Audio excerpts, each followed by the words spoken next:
gostaríamos. Então, marca sem posicionamento é uma coisa que não existe. Sempre há uma percepção a respeito de toda e qualquer marca. Se eu, gestor, não controlo, ela ganha a percepção que o mercado leva a construir, né? E isso nas modalidades também. Dentro do Brand Act, qual que seria a definição, então, de Brand Act para a gente ver o que essa estrutura faz sentido? Aqui é uma definição conceitual, longa, mas que nos ajuda a refletir. O Brand Act representa a capacidade de se obter com uma marca resultados diferentes do que se obteriam se aquele produto ou serviço não tivesse aquela marca. A brincadeira mais emblemática que eu faço, e óbvio que os públicos são diferentes, isso não é uma regra, mas é só para a gente fazer um pensamento comparativo. Uma camiseta polo da Lacoste vendida a R$200, R$250, e uma camiseta polo da Hering vendida a R$50, R$60, R$70. Por que a camiseta da Hering não consegue alavancar os mesmos R$200? Porque não consegue ter a mesma força de diferenciação que Lacoste tem. Ok, são propostas de marcas diferentes para públicos diferentes, eu não estou comparando a estratégia, eu estou só comparando o valor que cada marca tem em sua percepção. E, de novo, vamos transportar esse pensamento para as modalidades esportivas, para os clubes, para todo o universo do esporte. Por que algumas modalidades têm mais força junto ao público do que outras? Uma força divina ou uma estratégia consistente? E aqui alguns exemplos de marcas que conseguiram se diferenciar nas suas categorias. Então, a linha de cima são marcas, enfim, de vários setores para representar a potencialidade que qualquer setor pode ter. Então, Nespresso, que nos ensinou uma nova relação com a categoria de cafés. Intel, que é um produto que a gente nem sabe exatamente o que faz, mas todos acreditamos que a Intel é melhor, isso é uma coisa que está colocada na nossa cabeça, ninguém discute isso. Havaianas, que é um aprendizado, é uma referência de marca brasileira no exterior, inclusive. Perrier, que é um exemplo que eu acho ótimo. As características da água, né? Insípido, inodoro e incolor, é um nada. A água é nada, né? Se a gente for pensar pelas suas definições de diferenciação. E aí tem gente que paga 12, 10, 8 reais para ter uma garrafa pequena de Perrier na mesa. Ela está comprando água? Ou ela está comprando a oportunidade de ser vista com aquela água? Né? Tem uma questão no brand que é bastante importante, e é uma frase ótima do meu sócio, que ele fala, muitas vezes o que interessa, ou o mais importante, não o que interessa, mas o mais importante não é o fato, mas é a versão. Qual é a versão que a gente vai trabalhar em cima do fato? Essa é uma questão. E aqui na linha de baixo, algumas marcas da nossa indústria. Então, Gator é uma marca da nossa indústria, essa é a identidade visual do Brasil ainda, nos Estados Unidos eles já mudaram. Oakley, que é uma marca que está dentro do nosso universo, mais ligada aos esportes radicais. Nike, que é um ícone. E Babolat, que é um exemplo de marca de uma modalidade interessante, que é o tênis, que conseguiu também agregar valor e crescer bastante. E hoje tem no seu portfólio de atletas o número 1 do mundo, Rafael Nadal. Ok, entendemos então o que é Brand Equity, qual que é o resultado que ele pode promover, e agora vamos tentar entender um pouco que estrutura é essa. A gente volta para o DNA. Se o DNA é a estrutura, vamos discutir conceitualmente como que essa estrutura se fundamenta do ponto de vista técnico. Primeiro ponto do Brand Equity, uma marca tem que ser lembrada. Se ela não for lembrada, ela não será considerada. E ponto. Se eu não sei que ela existe, se eu não lembro dela, eu não vou considerar. Se eu não sei que existe uma modalidade como rugby direito, eu não vou acompanhar. A Topper agora está fazendo um movimento interessante, mas eu não vou acompanhar a modalidade. Então, é necessário que haja um nível mínimo de lembrança de marca, para que eu consiga estabelecer alguma conexão com o meu público-alvo. Ok, mas esse é só o primeiro passo, e a gente vai discutir um pouco como que esse aspecto ainda é visto dentro da indústria esportiva.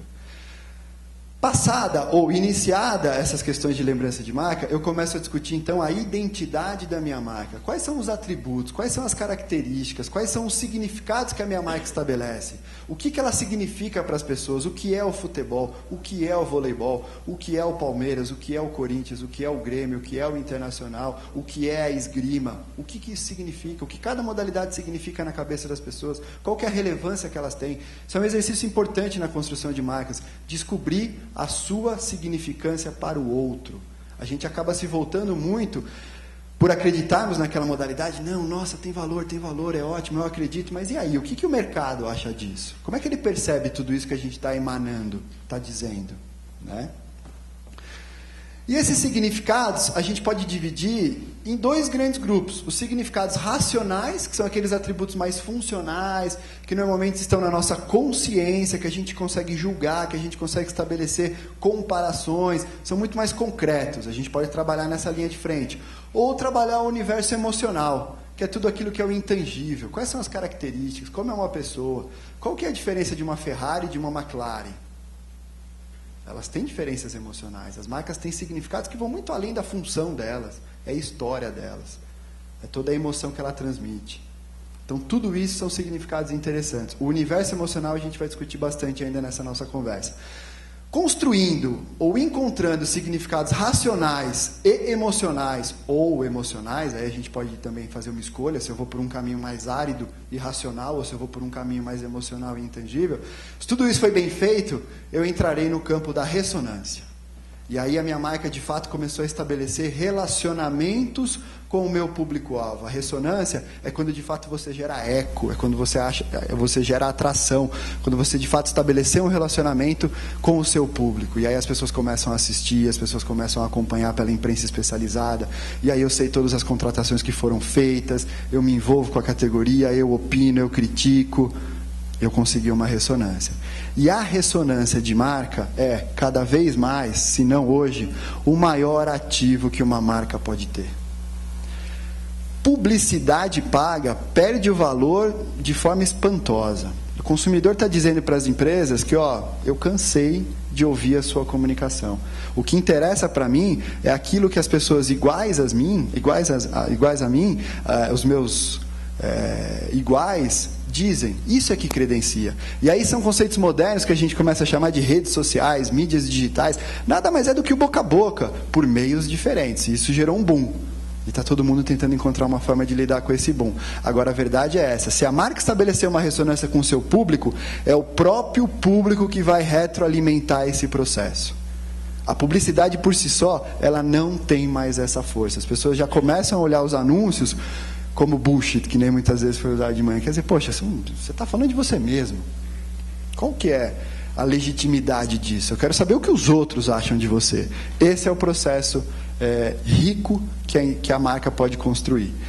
E aí, qual que fica a questão, então, para as marcas, né? Qual que é a pergunta que eu sugiro é, como buscar, ou qual a busca das marcas nessa estrutura de brand equity? O principal desafio está aqui dentro. Quais são os significados que eu vou escolher? Por que a minha marca vai ter essa cara? Por que eu vou trabalhar esses atributos? Por que ela é uma marca racional e não uma marca emocional?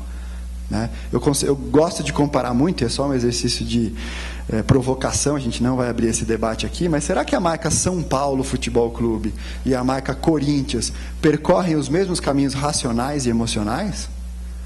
Ou será que a marca São Paulo defende muito mais um lado racional, que tem um desempenho histórico nos últimos 10, 20 anos bastante forte, e a marca Corinthians tem um vínculo muito mais emocional e no passado, em algum momento, ela ficou 23 anos sem ganhar título e a sua torcida cresceu. Será que a torcida São Paulina resistiria a 23 anos sem título?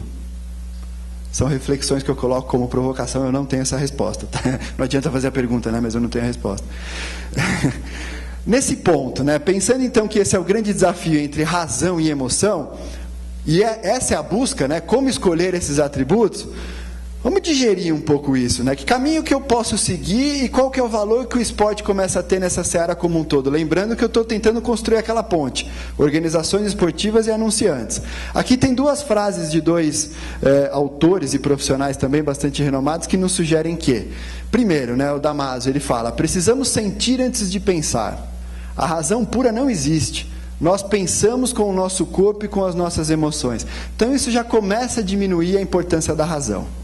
É óbvio que se a gente perguntar para um consumidor por que ele comprou um carro A ou um carro B, ele vai ter N critérios para justificar aquela compra. Porque é mais potente, porque o seguro é mais barato, porque o valor de revenda é mais interessante. Dificilmente ele vai dizer assim, eu sempre sonhei em ter esse carro. Esse carro, ele é meu Deus do céu. Mas é o movimento emocional que ofusca o nosso pensamento racional. E aí, o Kevin Roberts, que tem uma publicação muito interessante, que eu sugiro vocês lerem, que é Love Marks, ele fala, emoção, intuição, memórias antigas e motivações inconscientes, correspondem a 80% do processo de decisão. Isso é um problemaço. Por quê? Porque 80% da decisão não é racional e não está nem no consciente, está em algum lugar da cabeça do ser humano que ele nem sabe qual é. mas isso abala o processo decisório. Como encontrar uma via de comunicação dentro desse processo? Então aqui eu já começo a levantar essa questão, o quanto que a emoção é importante no processo decisório, e as marcas já descobriram isso há algum tempo, e estão tentando encontrar diferentes caminhos. Aqui, para a gente pensar um pouquinho ainda, aí em formas de tentar buscar essas respostas, isso também é um outro pensamento de um autor francês, né, de um livro bastante interessante que chama Código Cultural. Ele coloca aqui uma neurologia do marketing. Existem 3 níveis no cérebro que movem as nossas reações. Movem as nossas reações. O primeiro é o córtex, é o córtex. O que é o córtex? É tudo aquilo que eu desenvolvo até os 7 anos de idade e que são experiências reais que eu vivi. Depois, eu tenho o sistema límbico. O sistema límbico são experiências ainda individuais até os 5 anos de idade, mas como foram muito precoces, eu tenho dificuldade de ter controle sobre isso. Então não estão na minha consciência, estão na minha inconsciência. E por último, o que seria o sistema reptiliano? Reptiliano é aquele sistema que, em tese, todos nós em comum desenvolvemos como evolução da espécie. Já nasce conosco. E esse, sem dúvida, está no inconsciente. A grande questão das marcas é o quê? Encontrar elementos simbólicos que ativem o sistema reptiliano e límbico, porque aí a gente mexeu na emoção, a gente mexeu com o inconsciente. Um outro pensamento dentro das emoções, e o que eu estou sugerindo aqui é muito mais uma provocação conceitual, é de Jung.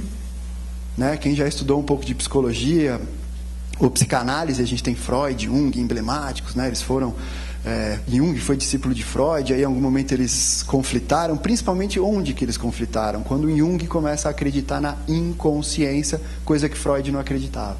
E Jung começa a falar o quê? De elementos simbólicos que podem se constituir como estruturas arquetípicas, que são comuns no inconsciente coletivo, ou seja, todos os seres humanos se influenciam por isso.